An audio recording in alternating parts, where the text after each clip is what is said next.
Andrew Freed here at the Freedom Real Estate Podcast. I am excited and ecstatic to welcome our beautiful friend, Bruno Maluf. This guy's a freaking killer. He's a house flipper, owned a construction company, now does LVP wholesaling. Oh, and by the way, how many properties have you flipped? Over 100? Over 100 homes. Jesus Christ, and you're only 25 years old. So this is going to be a fantastic episode. Stay around, check it out. You're going to be freaking amazed.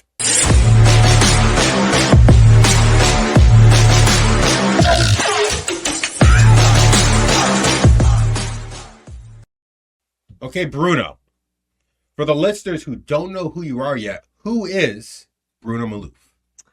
So,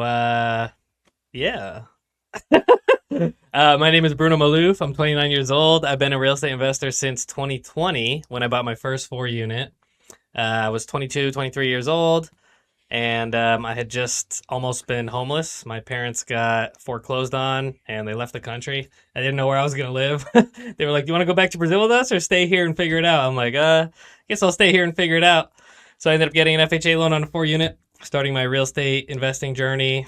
Flipped all those myself with my partner, Jeremy, who bought it with me. Ended up flipping tons of properties between 2020 and 2024. And then recently in 2025, I started an importing company where I import building materials and sell them to people like you here in New England.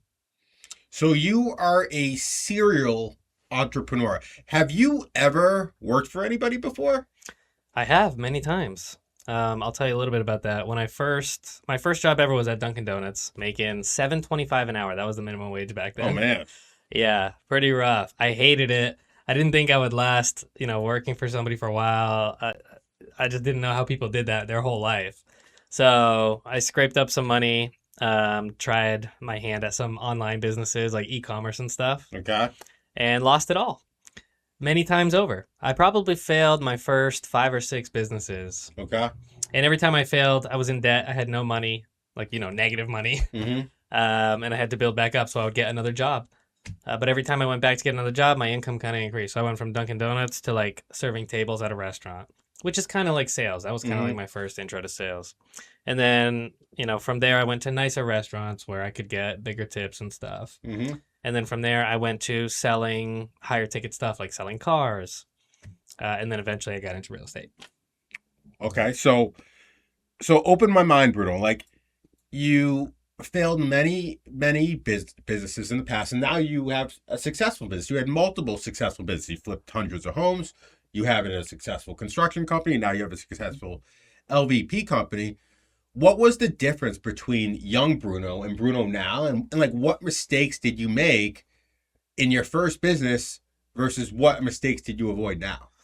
Yeah, that's a great question because young Bruno and old Bruno probably wouldn't even recognize each other. Would they even like each other? I don't even think so. I honestly, dude, I think back to old Bruno and I shudder. You know what I mean? You ever get that feeling? So I would say there's a lot of differences. I'll tell you what, the old Bruno was a lot more chunkier. That's for sure. 25% body fat, not an ounce of muscle. No discipline. Really, the biggest difference is just the time that it took for me to personally develop. So I will say this all the time. I'm sure if you see me online, you see it all the time. I attribute all of my success to personal development. And I believe that your income and many other, great things in your life will never really exceed your level of personal development. So for me, I started out like a broke idiot who didn't know anything about anything. So every time I tried and failed, I learned a little bit more. Every time I found a new mentor or I took a new opportunity on or I took another chance, I learned a little bit more, and I kind of chipped away at the bad habits and the bad character traits that I had and tried adding on a couple good habits and good character traits every time. And eventually I formed the character that you see today, who's able to run multiple successful businesses and manage people and find success. Yeah, I mean, you bring up a good point. And in life, you can create any character you want in this quote unquote body, right? And you can work on any skills you want. You can shed any dead weight. You can get in any shape you want, physically, mentally, spiritually. And I think people fail to forget. They just assume that this is going to be your existence for the rest of your life. But as you know, like you just admitted, like you can't even imagine hanging out with your younger self at this point. Yeah, we wouldn't get along at all. Oh yeah, I would say, yeah. And to your point, Bruno, about like, failing businesses and then suddenly, finding that success, I would say one of the biggest things for me, at least like why I personally failed or didn't really get started early on, was like, I was a know-it-all. I thought I knew it all. I was not humble. I was uncoachable, right? And then like, lo and behold, like I didn't have the confidence or the skills or the knowledge to really start a business, right? And because it was mainly my mindset. Like, could you comment on that at all? Did that play a role in early on, or? Yeah, definitely. And I actually think, to touch on that point a little bit more, I see this didn't happen to me. Luckily, I had a good mentor when I was young, who taught me to be coachable. He said basically, I joined an MLM. And I didn't. What's an MLM? A multi-level marketing. So basically, like, what are some? The one I joined was called ACN. It was amazing for me, but not because I made any money in it. MLMs are basically about recruiting other people under you, like, pyramid scheme. Yes. And everything is kind of like a pyramid scheme in corporate America. But anyways, tangent aside, I joined this MLM and I had this mentor, Jeff Street, and I swear to God, this guy changed my life. I was an 19-year-old kid, and he's like, Bruno, as long as you're coachable and you're open-minded, you can make it in this business. And I didn't know that all those skills of being coachable would translate into everything else in my life. Totally. And so I was coachable at a young age. But here's something I noticed when you said that about other people that I know who are trying to make it and they're young and they're not coachable. They're arrogant. They think they know it all. They think they're hot shit. And then they have an opportunity to learn from someone or to, get taken under somebody's wing. And it's squandered because they're not coachable and they're not open-minded. So if you're asking about that, I would say that's almost like the foundation of success. If you're not coachable, you're totally screwed. You're so right. And like, I see this time and time and time again. Like, I've worked at, Ivy level institutions. I've worked with some of the smartest people in the world. And you'd be surprised. A lot of times, the smarter you are, the more uncoachable you are, the more you think you're a know-it-all, right? Okay. And there's a reason why C students are the leaders of A students. Speaking of, dude, I dropped out of college, and when I say dropped out, like, I politely left when I was failing out of all my classes junior year at UConn. Yep. And look at you now. Like, you have a thriving business, and how many people do you employ? At my peak, I had like 25 employees. You're 25 employees, right? Like, I think that goes to show you somebody who has the right mindset, somebody who's coachable, somebody who's humble, can actually, create the thriving business that we see that you have today. So, Bruno, walk us through your first real estate deal. How did you find it? What did you make? And what did you learn from that opportunity? Yeah, so that's... My first deal was a very, very special deal. So let me set the landscape for you.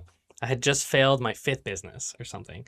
I was working at Toyota selling cars to build back my bankroll, get my credit score back up. Okay. The entire time, I kind of knew I was headed towards real estate because, like, Bigger Pockets was really on the rise. Oh, yeah. It was all over YouTube. It was blowing up. So I had worked out this deal with my manager where I was cleaning cars and taking pictures of them to post on the website whenever I had downtime and I didn't have any like clients to sell cars to for extra income. And so typically when you have a commission-based job like that, it's hard to qualify for FHA loans and stuff like that. So I was able to bump my base salary up by doing that. I had my headphones in the entire time I wasn't with a customer, listening to every Bigger Pockets episode, any real estate podcast I could find, audiobooks about real estate. Yep. And so formulating the plan in real time as I'm saving up the money. And then one of my best friends, Marco, who ended up being my business partner for 5 years, he comes up to me one day. He goes, bro, I found an off-market 4 unit. You should buy it as your first deal. I know the seller, and he'll work with you on it, even though you haven't really done it yet. I'm like, okay, great. So, I have like $8,000 saved up, right? Like all my money. And the property, he's asking $250. Which, for a 4 unit nowadays is crazy. But back then, that was kind of aggressive. And so I'm like, whatever, let's do it. I trust you, Marco. I really want to get into this. I didn't even overthink it at all. I was like, whatever. I can get into a property for 3.5% down. Let's do it. So I talked to a lender. God bless this guy, Sean Toussaint from North Star Home Loans. He helped me out a lot. It took me 6 months to get qualified for this property. Wow. 6 months because so at the end, I actually didn't even end up getting qualified for it. I had to either figure something out or let the deal go. It's a long story with a lot of nuance. I won't get into too many of the weeds there. But basically, I was calling one of my friends, Jeremy, who was working in the military in California, finishing up his last year of his contract. And we used to talk all the time, sharing goals and just motivating each other. Best friends growing up. And I'm like, dude, I've been working on this deal for 6 months. I think I'm going to lose it. I don't know what I'm going to do. Like, I don't qualify for the FHA loan after all. And he goes, well, what if I do the deal with you and take the loan on myself? And I'm like, you would do that? He's like, yeah, I trust you. You've been talking to me about this deal for 6 months. It sounds awesome. So his contract finishes a week later. He comes here. We do the deal together. It's an FHA loan. He's on the loan by himself, and we're both on the title. And we get into this 4-unit. We're supposed to live there for a year, right? So we go to move in. The tenant's supposed to be out. He's not out. He's squatting, not paying rent. The other 3 tenants start not paying rent, giving us a hard time. Wow. We kick all of them out. We flip all the units with our bare hands. And we had some help from some friends, and we hired some people. We used to throw what are called like painting parties. We would buy pizza and beer, invite all our friends, and be like, here's a paintbrush, here's some beer. Like, let's party all night and paint this house. There you go. So we got it done. And by the way, it ended up appraising for like $235. So we had to come out an extra 15 grand out of pocket. Wow. So, but we still did it. And I hear a lot of times these days people are scared to get into a property that doesn't like, make $1 million as soon as they close on it. Mm-hmm. Dude, I was willing to do whatever it takes to get into a property because I knew I wanted to be a real estate investor. So I feel like when you decide you want to be a real estate investor and there's an opportunity for you there, beggars can't be choosers, right? Like I'm trying to go from nothing to something. I'm trying to go from broke as a joke to like a real estate investor. So point is, if you have an opportunity, just go for it, right? And I did. And I ended up selling that property.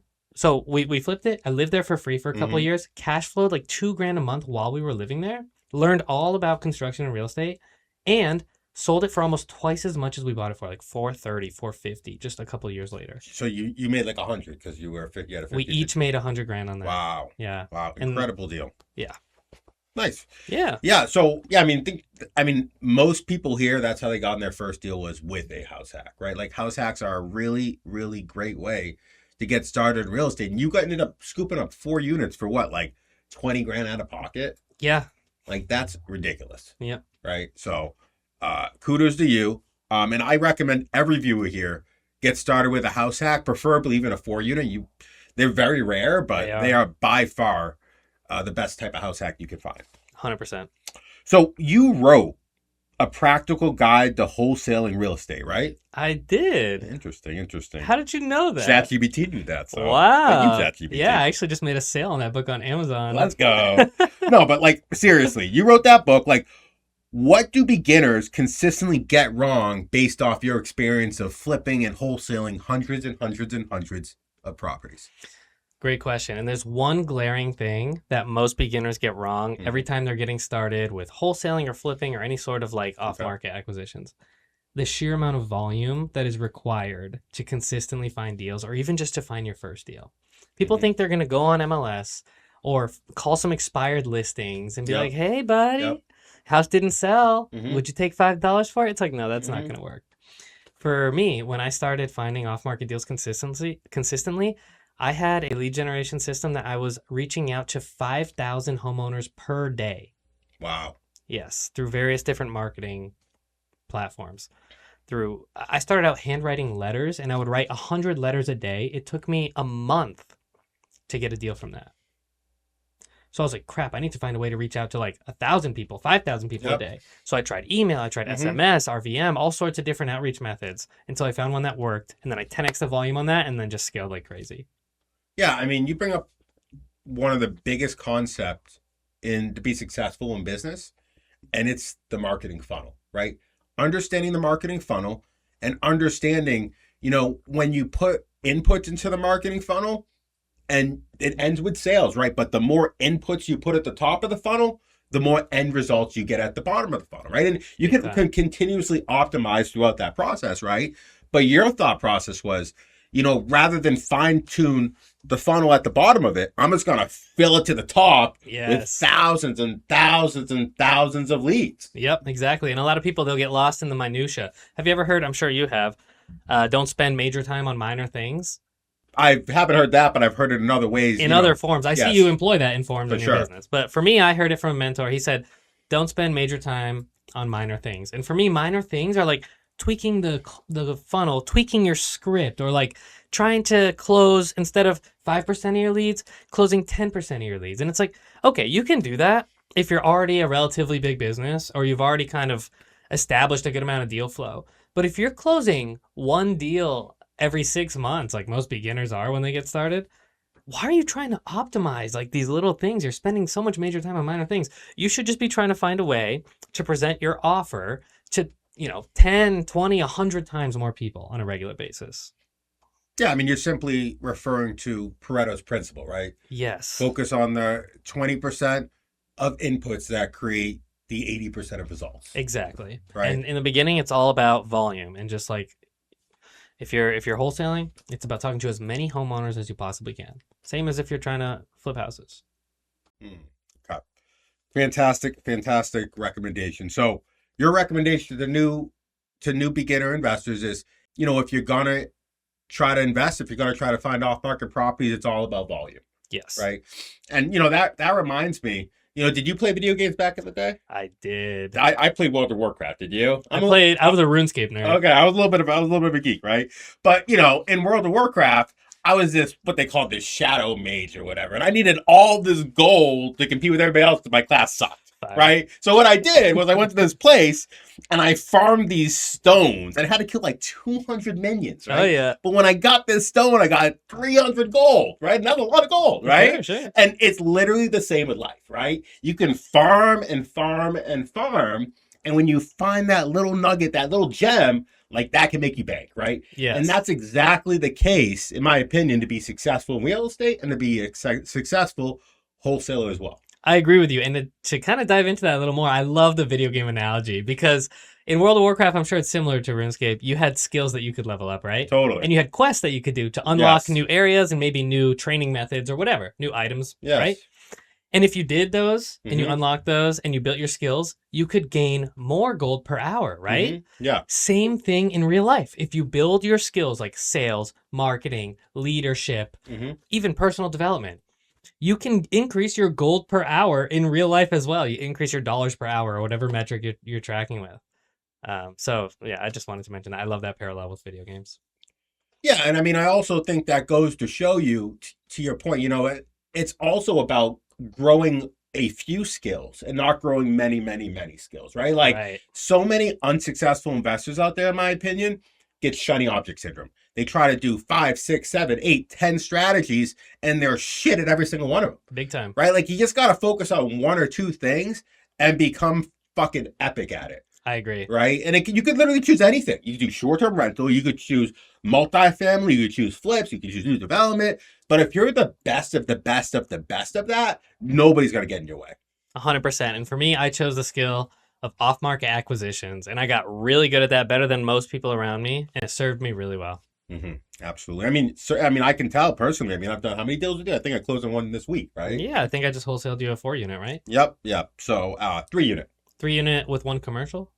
Is that a 4-unit? Oh. See, I just got an extra unit. Even hey, now. There you go. So you've sourced hundreds of off-market deals. Yes. What does your lead gen machine look like today? So I've actually kind of eased off of sourcing off-market deals, but here's something I can tell you. When I was at my peak, my lead gen machine looked like, literally, I would be like, okay, what market do I want to find properties in? Download a list of every homeowner who didn't buy the property in the past 2 years. Why? Because if they just bought it, there's probably no equity, there's probably no deal, right? But everyone else, I want to at least market to them and see if I can work with them. And then I hit them with everything. I hit them with direct mail. I hit them with cold calls. I hit them with SMS. I hit them with RVM, ringless voicemail. I hit them with cold email. And then I would nurture them. And so basically, any deal that could have happened, I wanted the chance at talking to these people. And so that was beneficial for 2 reasons. 1, any potential deal, at least I had a chance to talk to them. And 2, because I was having so many conversations, how fast do you think I improved on my sales skills when it came to talking to these homeowners. Extremely fast. I got so many reps in, right? And although I eased off, I literally haven't marketed for a deal in probably 2 years. Yeah, I just wholesaled you a deal this week. How is that possible? Because I had automated my follow-up. Like the seller who was the owner of the home you just bought, I was following up with her for 2 years. I have the text messages to prove it. And I do a lot of deals like that. And because I did all that marketing, between the past 6 to years to last year or 2 years ago, because I front loaded all that work, I still get leads hitting me up out of nowhere that I marketed to back then. Hey, Bruno, I'm ready to sell now. Are you still interested? Or, hey, you texted me 2 years ago, or we talked on the phone 3 years ago. I wasn't ready, but I'm ready now. Are you still interested? So, don't underestimate putting in all that volume in. And it's not like all those deals are going to come to you at once. You bring up a really, really, really good point. It's like, I'm sure when you first started doing off-market direct-to-seller marketing, like you were talking to sellers, you probably really bad at it, I was right? terrible. But you put so many reps in that over time you became an expert. Exactly. Right? And I think that's everything with life. I mean, personally, I grew up like I was super introverted. I was hopped up on Adderall because of ADHD medication. It was like, I couldn't even talk to anybody. Yep. My first job out of college was a customer service rep at Blue Cross Blue Shield in Mass. I was forced to talk to people 8 hours a day for 2.5 years. I got good at talking. That served you really well. Yeah, I got good at talking, right? Because I put the freaking reps in. And you did the same with wholesaling. You did the same with talking with sellers. And like, I think that's something that people can't discount. It's like you're going to suck at doing things when you first do. And you just got to get over that feeling of uncomfortability. Yep. You always start the skill at level 1. Totally. Like, remember your first time in front of a camera? Did you just feel super awkward? Dude, not even that. I was looking back at old film that I had from some of my first times in front of a camera, and I cringed. Oh my God. Oh my God.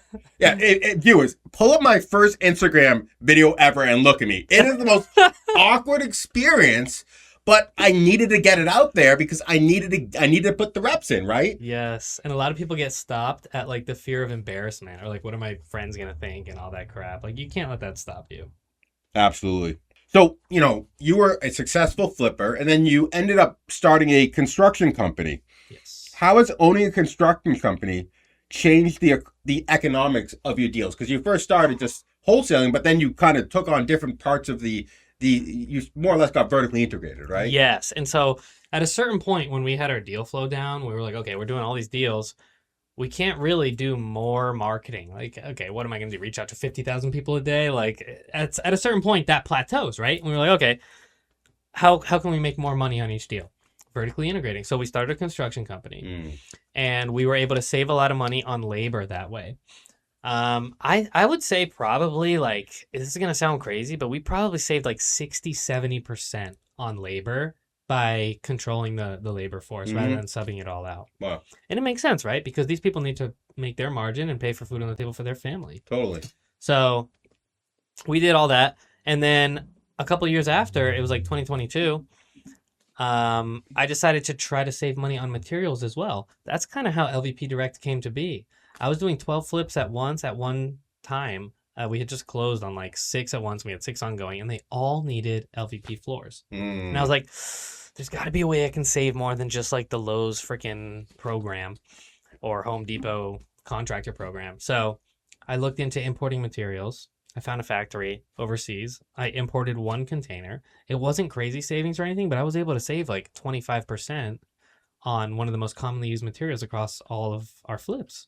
And I was like, wow, there's real opportunity here. So, vertically integrated with the labor, vertically integrated with the materials. There was probably other ways we could have vertically integrated as well, but that's what I tried. And, it ended up allowing us to get our flips done for much less than most other of our competitors. So we were able to even say yes to deals that most people couldn't take on because their margin was too slim. Yeah, so you saw a problem in the market, you solved it for yourself, and then you realized, oh crap, this might actually be a valuable business venture. Exactly. And then years later, once I slowed down with the flips, I turned it into a full business, and now it's amazing. So you bring up a good point. So share a quick example of a heavy value add deal where construction turned a skinny deal into a win? Ooh. Okay, I can think of one. We had closed on a 28 unit portfolio in Okay. Killingly, Connecticut. And you didn't call me then. Thank you very much. But continue. Hey, this was one of my like second years in. I don't even know if we really were talking about that. But the deal wasn't meant to be this profitable because every unit needed to be flipped. And this was like 28 units on 8 different buildings on 5 different parcels. Okay. So it was kind of a complex type of deal.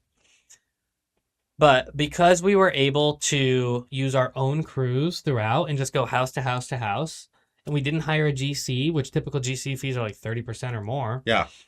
We were able to save. So this was one of those examples of a deal where the rehab was higher than the purchase price. Wow. So the construction was the biggest bulk of money that needed to be spent on this. Sure. So every penny we saved on construction saved a lot across the entire deal. And so if we didn't have our crews there, it probably would have cost us like $1.5 million to flip all these units. And I think we got it done for like $600,000, bro. Wow. So we were able to make an extra $900,000. And a penny saved is more than a penny earned because you don't have to pay taxes on a penny saved. So yes. So I mean, I think that kind of leads into my next question. Sure. It's what are the biggest renovation mistakes you see investors making today? The biggest mistake I see people make is hiring the cheapest subs. No matter what. That always screws people. Oh, yeah. Some people never learn the lesson, but for sure, it's an expensive lesson. I learned it very early on my first flip. I remember this clearly. I had we had hired a painter, and we had like taken 10 different bids, and this guy came in for like $1,100 in labor to paint the whole house. Wow. Should have been a red flag, right? Oh, yeah. I kicked myself thinking about it. We had to repaint that house, of course, entirely. Of course. So we ended up paying somebody a good price on top of what we already paid him, on top of the holding costs of all the time that it took. And the cheapest guy always takes forever too. Totally. Uses the wrong material. You have to undo his work. So instead of just paying like, $5,000-6,000 to get the house painted properly, and it was a small house, we had to probably pay like $10,000-11,000 after it was all said and done. So I think you bring up a really good point. And when you're searching for a vendor, you typically get one of 3 things, right? Yeah. Speed, price, and quality. Exactly. And I think your and mine both biggest takeaway through experience alone is we do not want price. No. Right? Like, trust me, I like price. Sure. I will take it into consideration. But typically, to your point, going with the cheapest contractor, you end up having to fix it in the long run. It ends up being the most expensive. It costs you more money in the long run because you have to fix it twice. Yes, and you don't get the quality. Exactly. So trying to hire somebody for the cheapest price and still get a high quality job done is the lazy way of doing it. Because if you hire a sub to do that, you're thinking, I just sign the contract, give him a deposit, let him do his thing, come back and pay him at the end. There is actually a way to lower your cost without sacrificing quality, but it requires more effort. You can't be lazy about it. And you can do it the way that we did it by hiring our own people and managing them ourselves. Because paying people hourly is always going to cost you less than paying people by the job. Of course, because they have their overhead, they have insurance, they deserve to get paid more. So we were able to lower our cost without sacrificing quality by building that team of employees, if that makes sense. So you can do it, but you can't be lazy about it. And you know this, you've built a huge team. Right? Imagine if instead of vertically integrating Freedom Management, you hired a property management company. You'd probably still get good service if you hired a good one, but it would be way more expensive to get that service, wouldn't it? Yeah, you're exactly correct. I mean, I think the solution behind that is bringing it in the house, right? Right, and not being lazy about it. Not being lazy about it, being vertically integrated, right? Like, I think to your point, that's where you make your money. And that made you over $600,000-700,000 in one deal alone. Yeah, one deal alone. So you made a big pivot into launching your own LVP flooring company. What sparked that move?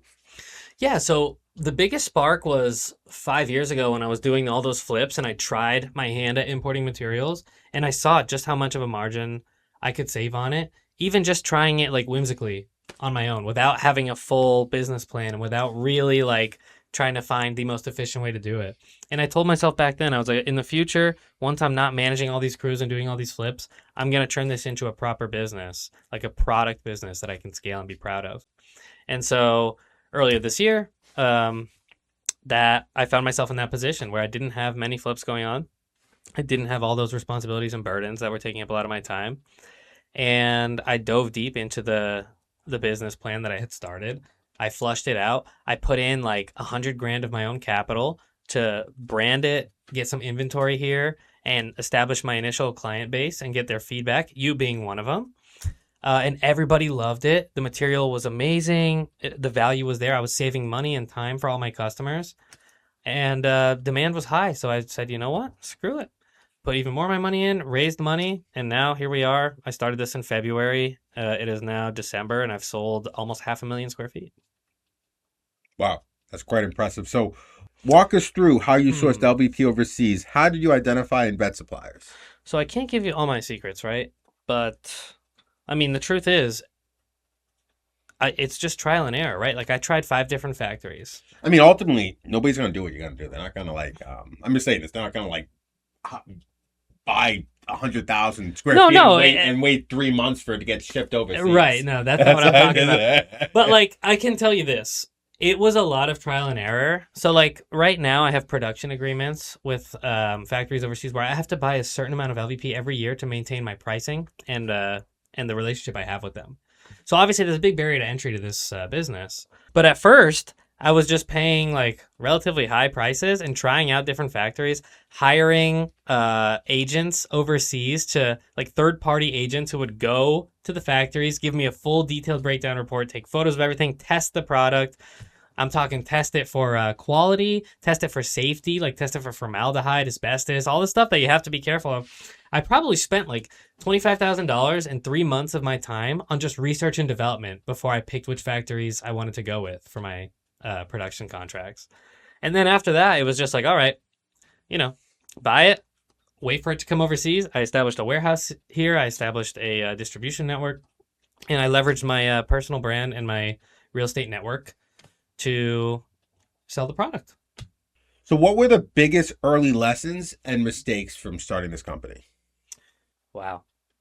There was a lot of lessons. I don't think I made too many mistakes because I was already kind of seasoned with business and I had gotten a lot. You already went bankrupt 3 or 4 times. Like right? I got those. It only happened so many times. I got those mistakes out of the way with other businesses when I was young. But lessons, I definitely learned that, interestingly enough, people are very risk averse. And I'm actually more open to risk than most people. That's something that I learned. Because when I was telling people about this, and I'm like, yeah, here's what I'm doing. And they're like, well, have you ever been there? I'm like, no. They're like, well, then how do you know they're not just going to not send you the stuff? Or how do you know that they're not just going to steal your money and all this stuff? And I'm like, well, then they're not going to get my business for the rest. Like, I'm going to scale to millions and millions of dollars, And I feel like people stop at like what if this bad thing happens? What if that bad thing happens?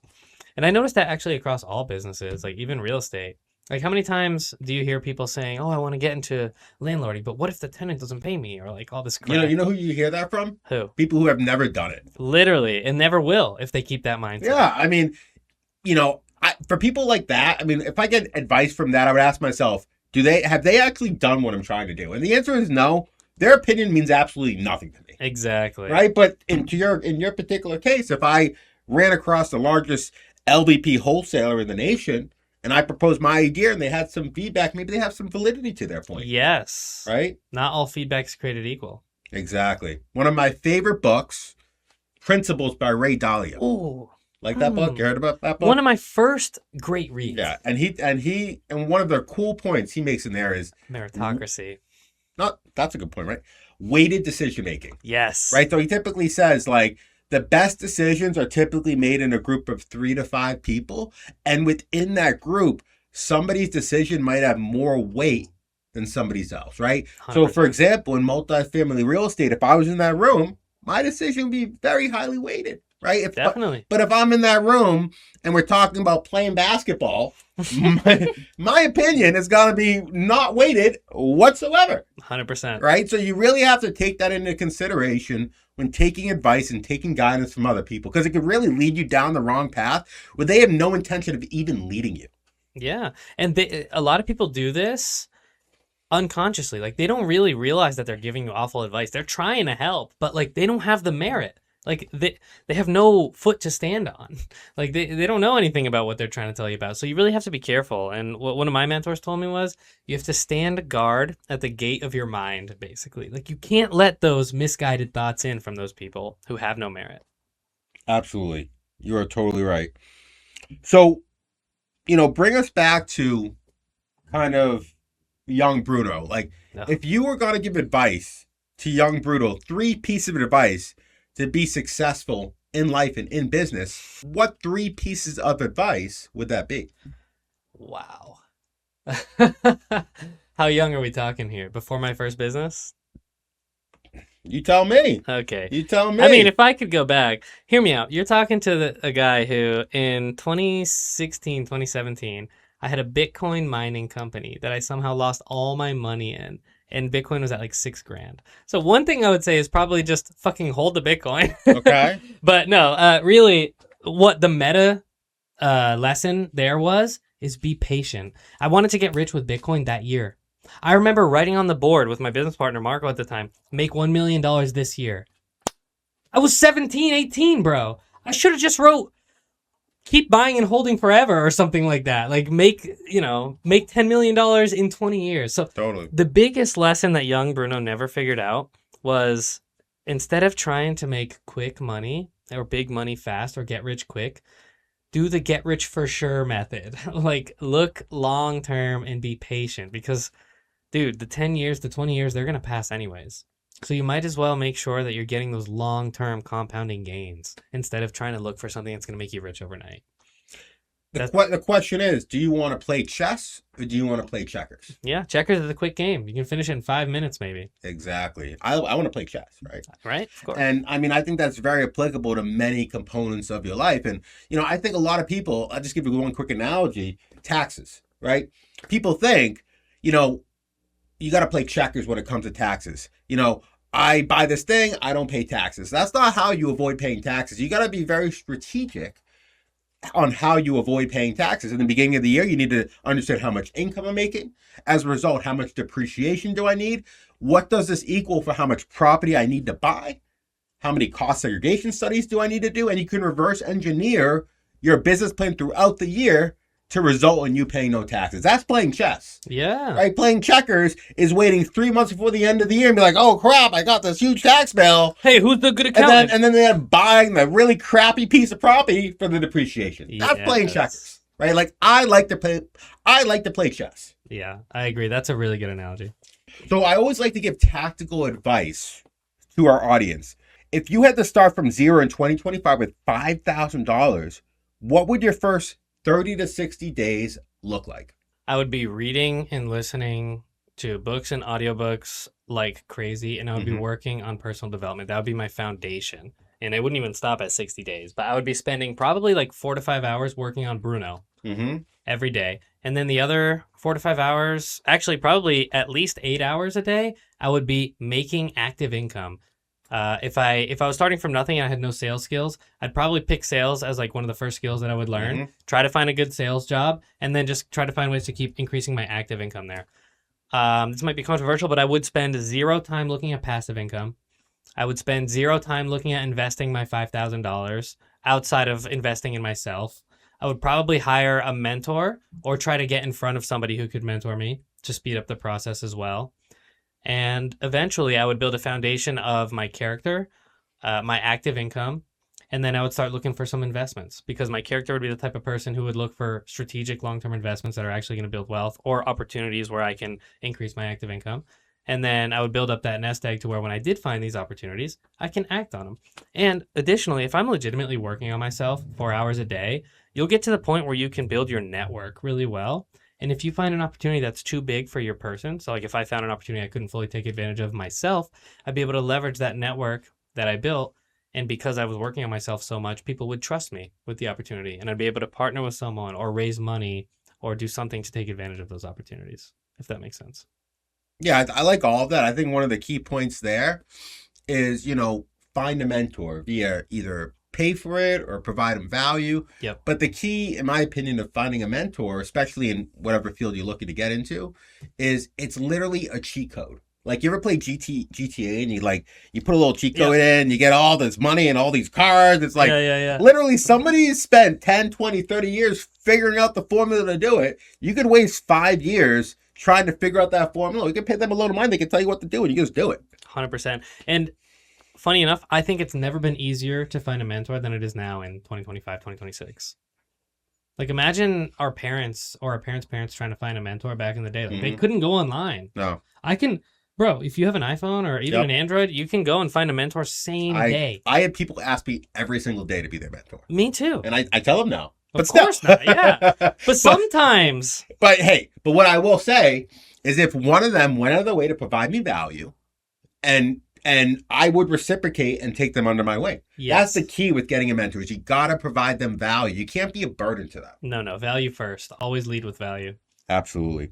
So for someone with a W-2 job listening, what's the simplest, most realistic path for them to get their first rental or flip in the next 12 months? Ooh, that's a great question. I think everybody with a W-2 job has the opportunity to do that as well. The first thing you have to do is take control of your finances. So most people aren't going to do this. So you have to understand, you can't be like most people. What I was doing when I was working W-2 jobs, I would write down in a notebook. I had 2 columns, income and expenses. Every penny I made, I would write on the left side. Every penny I spent, I would write on the right side. Most people don't know what their cash flow is every month, if they even have it. You don't know where your money's going. Would you trust someone like that with an opportunity? They don't know where it all goes? No. So God, life, the universe, they're not going to give you an opportunity. So first thing I would do is take control of my finances. Then I would make sure I'm cash flow positive, right? And make any tweaks on my lifestyle, I would have to. And then you just have to search for those opportunities. So if you're saying I need to buy a property within 12 months, man, that's plenty of runway. If you just put it on your to-do list to do something for 30 minutes to an hour every day that can help you find a property, whether it's underwriting deals that are on the market, or talking to brokers, or talking to wholesalers, or even talking to homeowners, whatever route you want to take, just make sure you're taking consistent action on a daily basis. Even if it's 15 minutes, just don't go 2 days in a row without doing it. Absolutely. That would be my advice. Yeah. Habits are key, right? Yeah. And like you said, you got to have a strong defense in the form of understanding your expenses, and you got to have a strong offense in the form of creative active income, right? Then 100%. Then once you get that opportunity, you can attack it. Yeah. Right. Dude, there are people I meet and it's so sad. Like, they have the opportunity to buy a property. Like, I knew this guy, I'm not going to say his name. We'll call him John. Okay. His mother. What a dummy. Sorry, fuck you, John. Let's continue. How can you do this, John? No, but seriously, like, okay, to be real with you, I feel like he disgraced his family lineage. I don't want to get too. I'm sorry, John. Dude, his parents passed, and they had this property, and it had some debt on it, and he could have taken over the debt and had a house to move into. Currently, he was paying rent. And instead, because he wasn't in control of his finances and he didn't have that foundation like we just talked about, totally, he wasn't able to. And that property went to a house flipper that I know. And that guy made like $200,000 on it. Wow. And his parents toiled for years to get that into the family. It should have been his, but he just wasn't prepared to receive the blessing, the opportunity. Isn't that crazy? Wow. Right? What a dummy, John. God damn it, John. God damn it. I hope he's kicking himself. I hope he watches this. Because, man, that happens often. Just slips right through your hands. Golden opportunity. Yeah, I mean, opportunity is great, but if preparation isn't there, it's pointless. Correct. Right? It's going to go to someone who's prepared. Exactly. I mean, that's why, when I house hack a property, I leave it, I always HELOC it, right? I always try to get that equity available because I never know I'm going to need it, right? Like, if an opportunity presents itself, you got to be ready to pounce within minutes, because in real estate, things move so freaking quick. Yeah, in life too, man. It's crazy. Absolutely.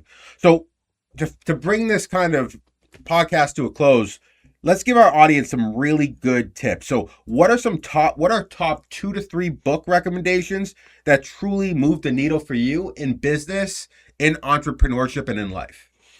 Okay, so for business and entrepreneurship, I have to say Think and Grow Rich. That was the number one for me. Classic. I could almost tell you the 12 chapters right now. For personal finance, The Richest Man in Babylon. Super simple. It's very story-like. Teaches you how to save, how to invest, it teaches you about the philosophy of money a little bit because they don't teach that in school. That's very important. And then for like life and personal development, I'll give you 2 here.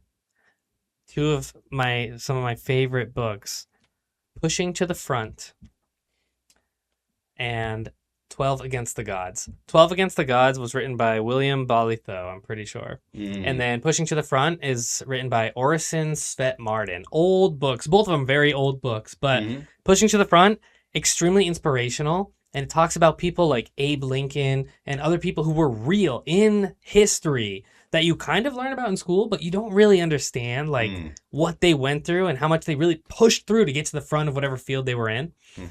And then 12 Against the Gods. I think Elon Musk recommended it on Twitter one day or something. And I was like, oh, let me read it. Oh my God, bro. Such an inspirational book. It talks about 12 of some of the most iconic people in history. Like, I won't even spoil it. You just have to read it if you're listening to this. It's probably like $10 online. I don't know. I found this really old rustic copy, like falling apart at the seams, that I bought on eBay for like $200 or something. And I kept it in like a vacuum sealed bag. Like that's how much this book changed my life. So $200? Yeah. Well, there's not a lot of copies of this? There's not. And I lent it to a friend, Marco. You better be taking good care of that. Oh, I know, Mark. I'm gonna get a copy of that book. No, not that one. I've been asking for it back. I love books, dude. I'm a big reader. Yeah. I have a library at my house. Really? Yeah. You want to know what my most valuable books are? Yeah. My journals. Ooh. Yeah, I have about 22 journals right now. Most of them filled completely. About what? Like daily habits or gratitude? So I don't journal as in like most people think about like a diary or whatever. I journal. Typically what I do is I write my goals and then I write my daily to-do list next to my goals every day. That way I'm making sure that I'm doing stuff to move the needle towards achieving those goals every day. Yeah. And I can probably go like a week without rewriting my goals, but then I'll notice my to-do list start getting a little off track and I'm like, wait, is this really like, am I spending time on the things that are important here? I'll rewrite my goals again, kind of rewrite where I'm at with them, and then, You do all by hand, pen, and paper. All by hand. I have one here actually right now. That's cool. Yeah, I'll show you after. I transitioned to digital to-do lists, and I seem to be way more easy, but I definitely noticed that the act of writing it down kind of makes it like a little bit more solid, like you give somebody a promise. Yeah. Versus the digital things like, I didn't get to it, not a big deal. Make it the next day thing. It's also more real, right? Like how much bullshit do we do on our phones? Yeah. That like disappears into the ether forever. Like there's games on your phone. I don't have games on my phone. I delete that shit. Sure. You got 2 phones actually. There's social media on your phone, work right? Someone can call you while you're doing your to-do list. Something can pop up notifications. Yeah, you got do not disturb, whatever. Nothing's going to bother me in my notebook. And I can reference other things. And here's another thing. I have all my notebooks on my bookshelf. Sometimes I'll go back and reread some of my old goals and some of the old ways I was thinking on paper. And dude, there's so much value in that. Really? Yes, dude. And like, you get so much sentimental value. I feel so proud of myself going back. I was rereading one of my journals from like 4 years ago. It was like save $10,000.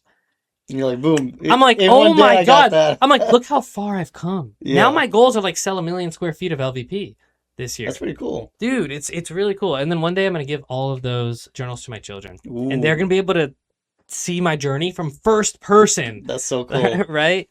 So there's actually a thought somebody had that's like if you can come up with a service where, as people pass, they can get like a bunch of video or audio of them, and then you make like a little AI model. So you could say to that person, hey, what would this person have said, in this situation, or talk to them like a past relative, for example. That's almost the same thing as they're getting like your exact experience. That's pretty cool. That's pretty cool. That's a cool use case for AI. Speaking of AI, we didn't talk about any of that yet. You want to do some AI automation talks for your business? We can talk some AI. You know what's funny? I think, again, with the Pareto distribution, I think 80, maybe even 95% of what people use and think about using AI for is just total BS shiny object syndrome. Oh yeah, for sure. I mean, dude, 90% of the internet is used for corn. You know that, right? Is it You didn't know that? 90%? What? It's at least 70 based on like certain like traffic patterns. Holy shit. But it's like an overwhelming amount. Like people just waste it to its they do not use it to its full potential. That's insane. Yeah, so like a lot of people try to use AI to make things easier for them or to shorten the time. Basically, they use AI to be lazy. Yeah. The best way I can put it. You know, for me, I try to use AI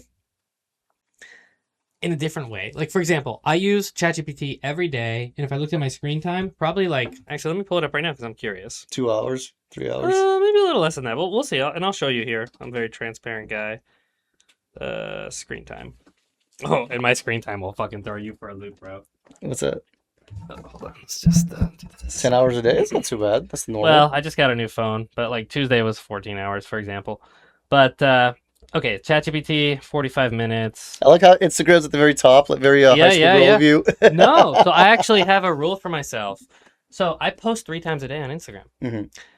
I have a rule for myself for social media where I produce more than I consume. Yeah, that's a good one. So, yeah, you see like 2 hours and 30 minutes on Instagram. I posted, I think, 5 videos yesterday. Mm-hmm. And I can show you my stats, too. It's going pretty crazy these days. But, Nice. for example, ChatGPT, 45 minutes a day on average, right? Today, it looks like it was less. 20 minutes. Mm-hmm. All I use ChatGPT for, tracking all of my meals and macros Ooh, there you of go. everything that I eat. You know, I'm very into health and fitness. Yeah. So But there's already different apps for that, like Fitbit can do that they for you. suck. Really? They suck ass compared to the way I use ChatGPT for it. But so if they're getting from the same database, like whatever, like pound of chicken They're is X not, amount. because it won't talk back with you. I Really? can say, "Hey, chat, where am I at?" And it'll be like, "Oh, you've had 1,200 calories." I'm like, "Recommend me a meal from Outback Steakhouse that'll give me my protein goal, but won't blow my calories out." My Oh, Fitness okay. Pal will not do that for you, I see. right? Yeah. And so for me, I use it as like a better Google and Mhm. a kind of an interactive journal, Yeah. like where I can write my thoughts down and it'll give me a little bit of feedback. Yeah. I try not to use it to help me make big decisions because I think it's just a language model at the end of the day, but Yeah. very useful for like gathering data and presenting options. Mhm. One thing I'm really excited if it moves into this direction is if you interact with it so much, like just like one specific model or one specific service, to the point where it builds a model of you that's so accurate that's basically it knows you better than you do, and then you can say, "Hey, I'm struggling in this area or whatever," and it says based on your weaknesses, based on what it's seen you do in the past, based on if you like listen to its advice in the past or whatever, how best to guide you so that you're like a better version of yourself. Except for if, somebody steals it and uses it against you, how to market best to you. Ha ha ha. You know what I mean? Well, that's going to happen. But if you can like anyway. have like on a private server or like keep it on your phone off the grid, have it study you and give you personal advice. I think that would be super useful. That's interesting. But we're like probably a decade or 2 away from that. Who knows? I do think there's a lot of cool use cases for AI. Mhm. I actually don't. I'm not on the AI hype train. I don't use it in my business very much at all. But yeah, so for me, I try to use AI to like kind of build on things that I already do. So like Mhm. I was tracking my macros before with pen and paper and MyFitnessPal. Mhm. Dude, that shit sucked. If I cook a scrambled egg, okay, I have to go on MyFitnessPal, look up the egg, make sure it's a medium egg or a large egg, or scan the freaking barcode. Mhm. And then I have to look up olive oil if I used olive oil, or butter, 1 tablespoon of butter if I use butter. Every little thing, right? And it's just like a whole new query and a whole new selection and then all that stuff Yeah. every time. On ChatGPT, I go like this. Hey, I just used half a second spray of olive oil spray. I did 1 whole egg and I did 50 calories worth of egg whites. Log it. And I'll show Nice. you too. Like, That's pretty cool, actually. yeah, here's my, so I don't know if you can see this. but- Yeah. Oh, it does all the math for you too. That's yeah, pretty cool. it just keeps it in track. Like I don't have to use a pen and paper. Like it makes it super easy. That's pretty cool. Like for example, I had this for lunch. See this? These are swordfish tacos. They were Yep. fire, right? And what did I say? Where's my prompt? I want to show you. Based on this picture, figure out what it is. So I took a picture of the menu okay. item description. I said, "Don't lose my running total, but I ordered these tacos with no avocado. I'll send a pic when they come in, so you can kind of estimate it better." And then it gave me a pre-estimate, and it's like, send the pictures when you get them. I sent the pictures, and it's like, oh, based on that, it's like 6 ounces of swordfish, this and that, so I can verify, make sure it's That's pretty legit. cool. Adds it to my running total, you know? Nice. People always think tracking macros is so hard and stuff. It kind of not was anymore. hard when I first started, but dog, like, you know, Yeah. whoops. That's pretty cool. Yeah, so, And one thing I wanted to ask you, so you're a family man.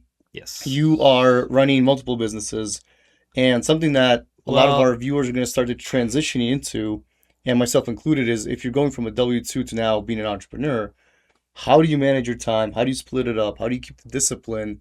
If your day isn't structured for you, how do you keep that structure for yourself? Didn't mean to stump you with that one. No, I don't struggle with this anymore. Mhm. But I think it's just because I built discipline within myself. Like, you just have to start somewhere. I started out as a lazy fuck, bro. Like, I was not disciplined. I used to play video games all the time. I used to smoke weed all the time. I used to fuck off all the time. I would do like 1 hour of meaningful work and then, you know, literally fuck off. So how do you transition? Is it like slowly, step by step, or was it No, like a I wake-up call? almost went homeless. Oh my God. And I was like, fuck, I need to really lock in. And then I almost went homeless again, and I almost lost it all again. And I was like, fuck, I really need to lock in. I think eventually, I took way too long. Some people figure it out way faster than me. But eventually, you look yourself in the mirror, and you're fucking disgusted. Mm-hmm. And you say, you know what? That's it. Like, I'm going to be the man I know I can be. Yeah. And it starts, you can't make that change overnight, but you can change your direction overnight, right? Mm-hmm. So I started making disciplines and making good habits. And slowly over time, I believe how you do one thing is how you do everything. Mm-hmm. So for me, it started off most recently with my health habits, right? I started hitting the gym, tracking all my workouts, tracking all my macros, and I made a commitment. I was going to get into the best shape of my life. And it wasn't that vague either. It was I was like, okay, I'm going to be 10% body fat, and I'm going to put on at least 15 pounds of lean muscle over the next 16 months. And I'm going to do it. I'm going to do it with this meal plan. I'm going to eat these macros every day. I'm going to do these workouts. Like, I had it extremely mapped out.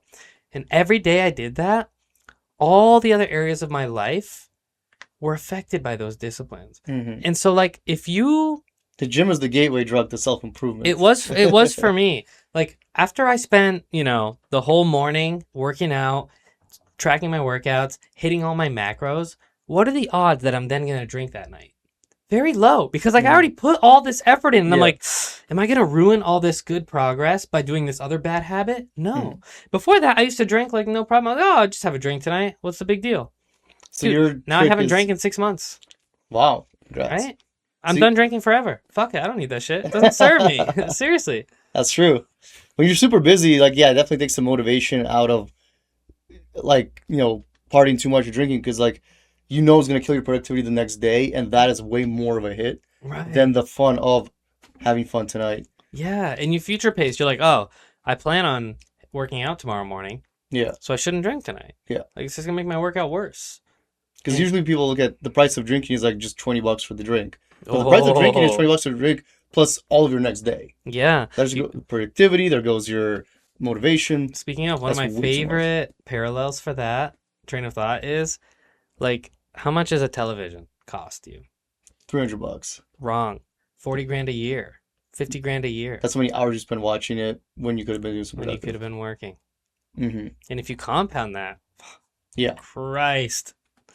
If you're gonna watch something, do it like at the very end of the day when all of the checklist items have been done. Fuck that. Just don't fucking why do you need to watch TV? This is what watching TV is. Pretend that TV's not there. This is you. This is you. Is that So the you cut best it out use of of your life completely. I use my television as a towel drying rack. Oh, really? I'm not even kidding. It's not even plugged in. I don't own the remote for it. It's kind of Holy there shit. as a decoration. That's pretty cool. Yeah, when I was really on my grind, and you can ask Marco or Jeremy, the guys who lived with me when we were grinding on the wholesaling and flipping. Mm-hmm. The only television we had was about the size of your laptop monitor there, and we only used it to watch the Donald Trump press conferences because they were freaking hilarious. Yeah, dude, like when he first had his presidency. Oh my god.